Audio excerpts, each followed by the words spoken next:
నమస్కారం. Welcome to Radha's ప్రాచీన ప్రాంగణం, unveiling ancient tales for modern minds.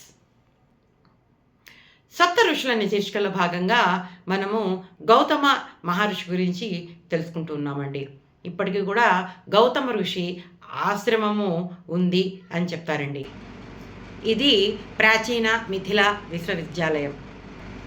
ఈ ఆశ్రమంలో గౌతమ మహర్షి మిగతా అందరి ఋషులతో పాటు ఎక్కువగా చర్చలవి చేస్తూ ఉండేవాడు. వాళ్ళు కొనసాగించే చర్చలన్నిటినీ రాయటానికి ఆయన శిష్యుల్ని నియమించేవాడు. అంతేకాకుండా జనక మహారాజు దీనికి కులపతిగా ఉండేవాడు.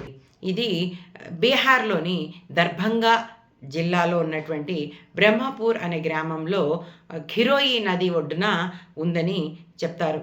ఇది కామ్తల్ రైల్వే స్టేషన్ నుంచి 7 కిలోమీటర్ల దూరంలో ఉందని కూడా చెప్తారు. ఈ ఆశ్రమానికి కొద్దిగా దూరంలో గౌతమకుండ అని ఒక చెరువు ఉందండి. దీన్ని గౌతమ గంగా అని కూడా అంటారు.